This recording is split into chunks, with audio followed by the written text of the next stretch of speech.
जेठानी की नौकरानी। सुरेखा की दो बहुएं थी, सौम्या और सुनैना। सुरेखा ने चुन चुन कर अपने बेटों के लिए नगीने पसंद किए थे। दोनों बहुएं रंग रूप में ऐसी कि जो देखे देखता ही रह जाए, लेकिन गुणों के मामले में सुरेखा की किस्मत ने उसे धोखा दे दिया। सौम्या और सुनैना दोनों ही एक से बढ़कर एक थी। कामचोर तो थी ही, ऊपर से एक नंबर की लड़ाकू भी थी। यानी कि एक तो करेला, वो भी नीम चढ़ा। रोज सुबह उठते ही उन दोनों की महाभारत शुरू हो जाती, जिसे सुन सुनकर सुरेखा तंग आ चुकी थी। सुनैना, सुबह के 7 बज रहे हैं, अभी तक तुमने चाय नाश्ता नहीं बनाया। बच्चों के स्कूल जाने का समय हो रहा है।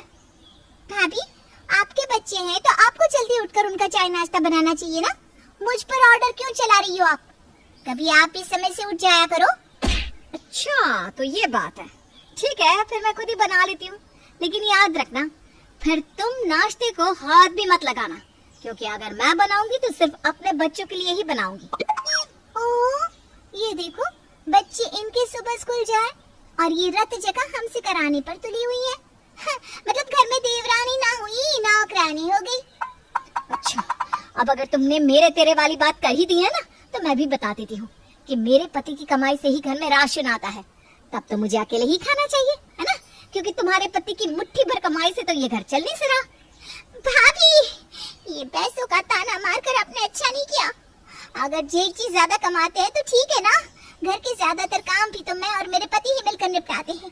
बिल भरना हो, राशन लाना हो या बाजार से भाजी तरकारी लानी हो, यहाँ तक कि आपके बच्चों को स्कूल से लेने भी मैं ही जाती हूँ। भाभी, जितना काम तुम करती हो ना मुंह टेढ़ा करके, उतना काम तो मैं कोई नौकरानी रख कर धौंस से करा सकती हूँ।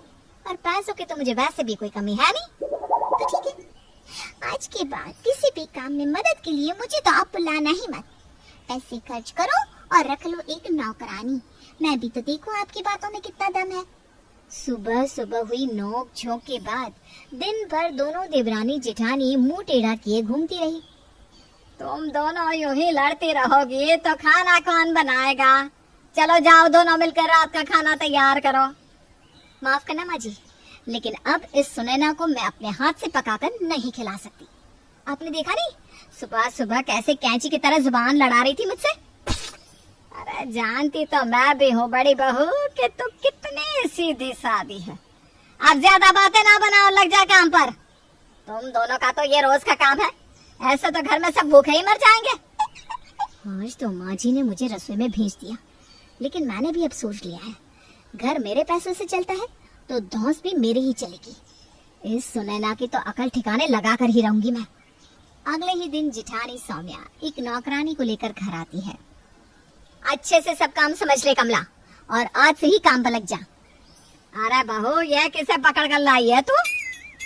इस घर में काम के लिए बहुत टर टर करते हैं ना लोग, इसलिए मैंने पैसा खर्च करके अपने लिए नौकरानी रख ली है। वैसे भी नौकरानी रख पाना सबके बस का थोड़ी ना होता है। हाँ, काम वाली तो तू ले आई है, बस अब यह टिक जाए, क्योंकि तुम दोनों की चिक चिक में तो कई बार मेरा ही घर छोड़कर भाग जाने का मन कर जाता है। फिर याद आता है कि सुरेखा, ये तो तेरा ही घर है, भाग कर जाएगी कहाँ? लेकिन काम वाली किसी की सगी थोड़ी ना है, आज तेरा घर तो कल उसका। गलत फहमी हो रही है आपको माँ जी, आप बस देखती जाओ। कमला मेरा काम छोड़कर कहीं नहीं जाने वाली। अगले दिन कमला झाड़ू लगा रही थी तो सुनैना देखती है कि कमला ने बस सौम्या के कमरे में झाड़ू लगाई और फिर वहाँ से चलती बनी। ये क्या कर रही है कमला तू? बाकी की जगह पर झाड़ू कौन लगाएगा? सुनैना की बात सुनकर कमला मुंह टेढ़ा करके उसकी बात अनसुनी करके वहाँ से निकल जाती है। थोड़ी देर के बाद, जी बोलिए मेम साहब, नाश्ते में क्या बनाने का है? तो एक काम कर, आज आलू के पराठे बना ले, बहुत दिन से खाए भी नहीं है। हाँ, और ना थोड़ी हरी चटनी भी बना लेना, माँ जी को आलू के पराठे चटनी के साथ ही अच्छे लगते हैं। आप इतना खुश काहे को हो रही है?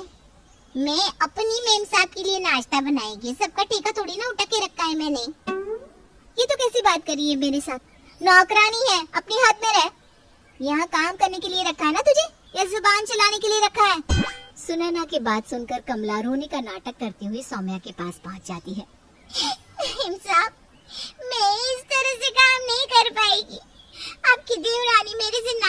बनाने को बोली तो मैंने बोला कि पहले बड़ी मेम साहब का नाश्ता बना देती हो। बस इसी बात पर मेरे को कितना भला बुरा बोलने लगी।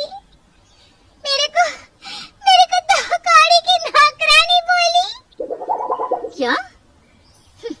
मैं अच्छे से जानती हूँ इस सुनैना को। तो चल मेरे साथ।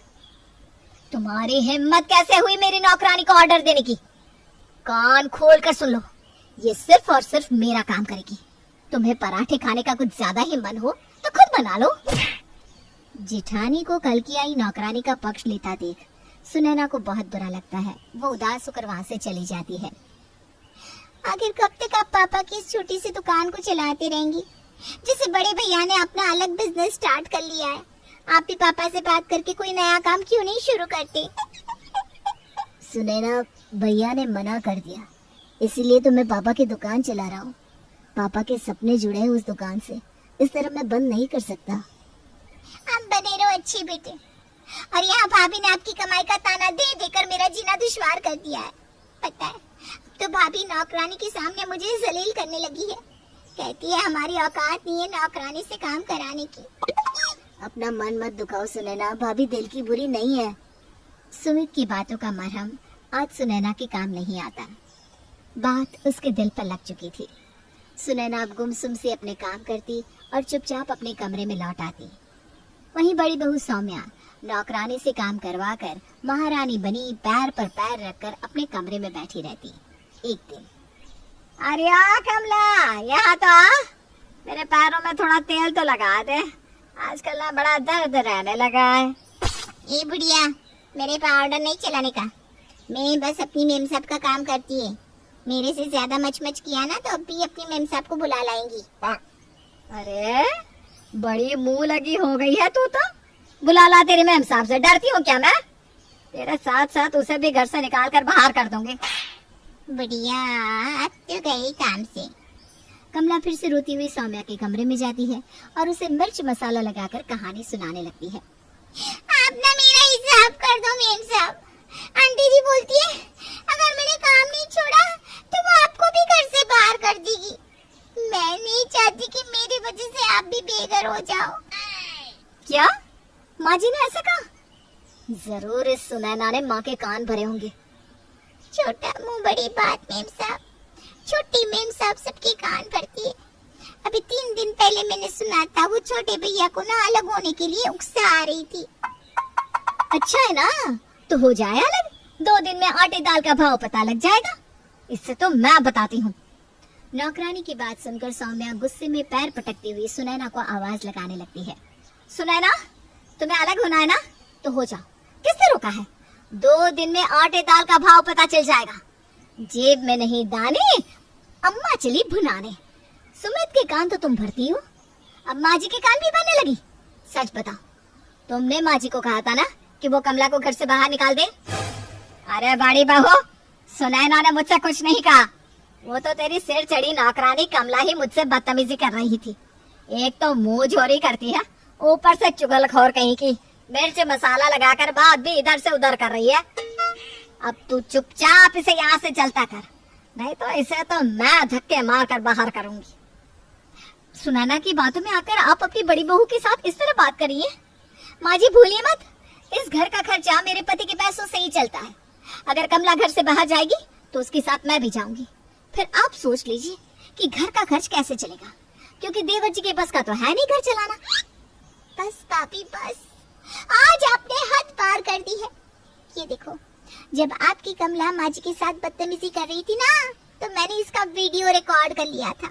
मैं जानती थी कि अब ये जाकर आपके कान भरेगी और फिर आप इसकी बातों में आकर हमसे लड़ने के लिए आएंगी।